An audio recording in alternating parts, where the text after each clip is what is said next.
Everyone, কেমন আছো সবাই? আশা করি সবাই খুব ভালো আছো, আমিও ভালো আছি। Welcome to Suri's blog. তো কালকে রাত্রে তো বাড়ি চলে এসেছি। তো জাস্ট একটু আগে ঘুমতে করেছি, উঠে স্নান টান করেছি, ফ্রেশ হয়ে নিয়েছি। বাবিনও উঠে গেছে, স্নান করেছি, তখন রেডি হয়ে নিয়েছি। যাবো হচ্ছে বাজারে, যেহেতু অনেক কদিন ছিলাম না, তো বাজার তেমন কিছু নেই, তো বাজার না করলে তো খাওয়া হবে না। তো চলো এখন টুক করে বাজার যাই, তারপরে এসে ব্রেকফাস্ট করবো। তো ব্রেকফাস্টে কী করছি না করছি, কী বাজার করছি না করছি সবাই তোমাদের সাথে শেয়ার করবো। তো চলো চটপট এখন বাজারে যাই। বাই। তো প্রথমেই চলে এলাম হচ্ছে মাছ বাজারে, যেহেতু প্রথমেই মাছ নেওয়ার ছিল, তো সেই জন্যই কাকুটার কাছে চলে এলাম মাছ নিতে। আর আমাদের মাছ বাজারটা আরও একটু তোমাদেরকে ঘুরিয়ে দেখিয়ে দিলাম যে এমনি দিনের মাছ বাজার আর সানডের মাছ বাজারটা কেমন থাকে। তারপরে চলে এলাম শাকওয়ালার কাছে। শাক তো নিয়েছি হচ্ছে এই যে একটা কুমড়ো ফুলের আর কি বাঞ্চ, নিয়েছি হচ্ছে লাল শাক এই বাজার, আর নিয়েছি হচ্ছে এখানে মাছ হচ্ছে যে রুই মাছ আর চিংড়ি মাছ, দুটো মাছই একসঙ্গে দিয়ে দিয়েছে।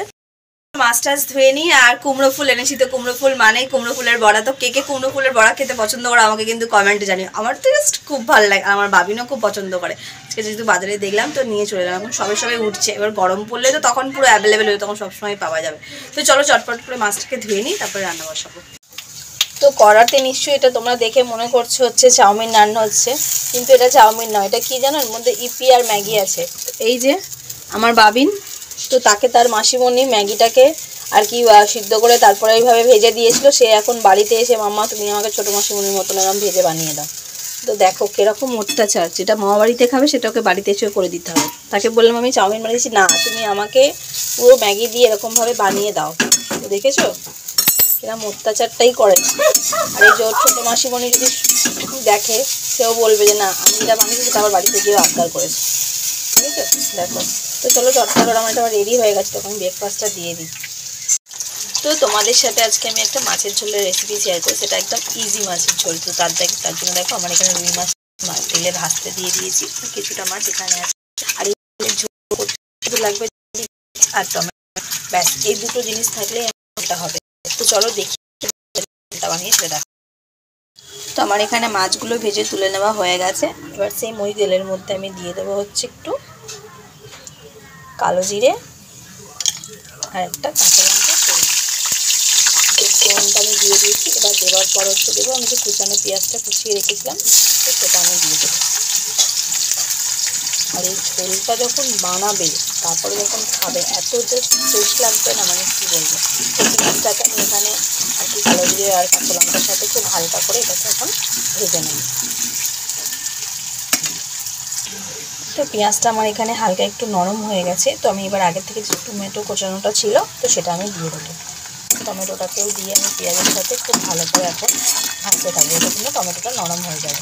তো এটা যখন এদিকে নরম হবে, ততক্ষণ আমি এখানে একটা মশলা রেডি করে নেবো। এখানে জাস্ট একটা সিম্পল মশলা রেডি করবো, তেমন কিছুই লাগে না এটার মধ্যে। সামান্য একটু নুন দেবো, একটু সামান্য আর কি হলুদ গুঁড়ো দেবো, আর ঝালের পরিমাণ বুঝে একটুখানি দেবো হচ্ছে গুঁড়ো লঙ্কা।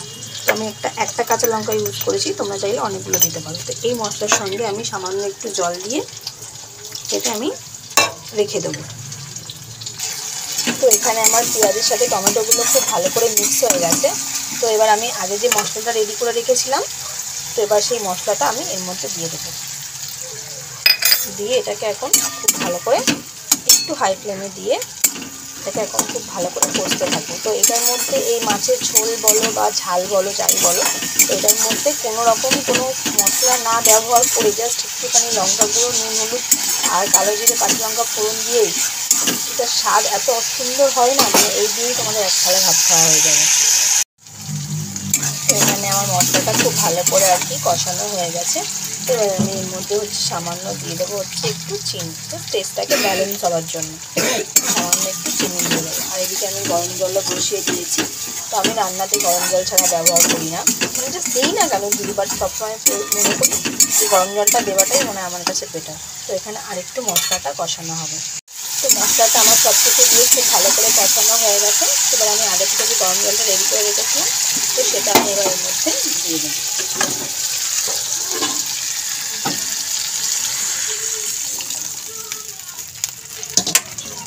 গরম জলটা দিয়ে এবার আমি এটাকে খুব ভালো করে এখন ফুটতে দেবো ঝোলটা। তো ব্যাস আমি ঝোলটাকে ফোটার অপেক্ষা। তো এখানে আমার ঝোলটা খুব ভালো করেই ফুটে গেছে। তো আমি এবার আগে থেকে যে ভাজা মাছটা আছে সেটা আমি ঝোলের মধ্যে দিয়ে দেবো। দিয়ে জাস্ট 4-5 মিনিটের জন্য ফুটিয়ে নিলেই আমার মাছের ঝাল রেডি। তো এইভাবে ঠিক ইজি প্রসেসে তোমরাও খুব চটজলদি করে এইভাবে মাছের ঝোল বানিয়ে নিতে পারো। আর হ্যাঁ, এই মাছের ঝোলটাকে আমি বলি পেঁয়াজ টমেটো মাছের ঝাল। তো তোমরা কে কী নামে ডাকো বা এরকমভাবে কে কী বানাও আমাকে কিন্তু কমেন্টে জানিও। তো চলো একটুখানি জাস্ট ফুটিয়ে আমি নামিয়ে নেবো। তো বাকি রান্নাগুলো করে নিই, তারপর দেখা হচ্ছে। তো চলো কী কী রান্না করলাম সেটা তোমার সাথে শেয়ার করি। তো এখানে প্রথমেই আছে হচ্ছে এই যে লাল শাক ভাজা, আর এখানে আছে হচ্ছে চিংড়ি মাছ আলু বড়ি দিয়ে তরকারিটা বাবিনের জন্য মেনলি। আর এই যে এখানে হচ্ছে সেই সব টমেটো দিয়ে মাছের ঝাল। তো তোমরাও ঠিক এইভাবে মাছের ঝাল বানিয়ে আর খুব টেস্টি হবে। আর এদিকে চলো দেখো ওই কুমড়ো ফুলের বড়াগুলো ভাজছি এখন। কিছুটা ভাজাও হয়ে গেছে আর এখন কিছুটা বাকি আছে। তো এই দিয়ে আজকে দুপুরের খাওয়া দাওয়াতে চলো তাড়াতাড়ি খাওয়া দাওয়াটা করে নিই, দেখা হচ্ছে পরে।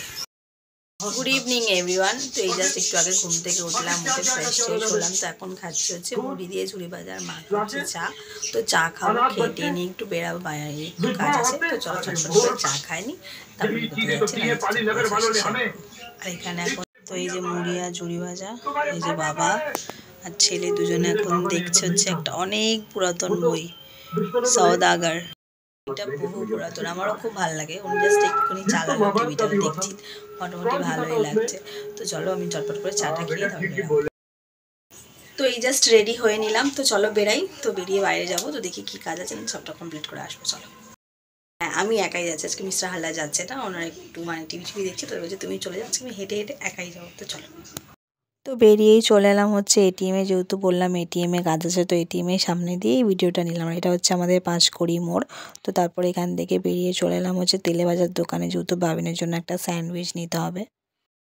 জাস্ট বাড়িতে এলাম আর আমি বেরিয়ে গেছি, তারপরে মিস্টার হালদারও বেরিয়ে গেছে। ওনার একটা কাজের চটপটকে ফোন করেছিল মনে হয়, তাই একটু বেরিয়েছে। আর আমি যে মেনলি গেছিলাম একটু আমার এটিএমে একটু কাজ ছিল, সেটা কমপ্লিট করলাম। আর বাবিনের জন্য নিলাম হচ্ছে একটা স্যান্ডউইচ। তো এই যে বাবিনের জন্য এই স্যান্ডউইচটা একটা নিলাম চপের দোকান থেকে। অনেক দিন ধরে বায়না করছিল, বাট আমরা দিই না খুব একটা, আজকে এখন চলো একটা নিয়েই যাই। তো তোমাদেরকে বললাম না মিস্টার হালদার বেরিয়েছিল, তো উনি বেরিয়েছিল, উনি আবার নিয়ে এসছে হচ্ছে এই যে ঢোকলা। এটা কারা কারা ভালোবাসো গো, আমার তো খুব ভালো লাগে।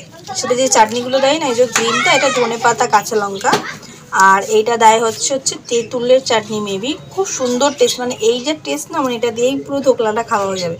আর এই যে হচ্ছে কাঁচা লঙ্কা, এগুলো পুরো একদম ভাজা। তো এই ধোকলাগুলো দেখতে যেমন টেমটিং, খেতেও খুব টেস্টি। আমার তো খুব ভালো লাগে। কারা কারা ভালোবাসো আমাকে কিন্তু কমেন্টে জানিও।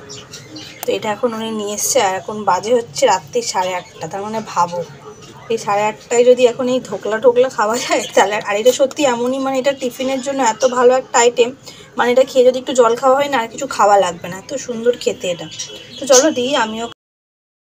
তো বাইরে থেকে আসার পর তারপরে হচ্ছে রুটি বানালাম, ডিনার করলাম। তো খাওয়া দাওয়া সব হয়ে গেছে, সমস্ত কিছু কমপ্লিট। তো এখন ঘুমাতে যাওয়ার পালা। তো আজকের এই ছোট্ট ব্লগটা যদি ভালো লেগে থাকে তো লাইক কমেন্ট শেয়ার সাবস্ক্রাইব করো। সবাই সুস্থ থাকবে, ভালো থাকবে, দেখা হবে আবার কালকে। Good night, bye, sweet dreams.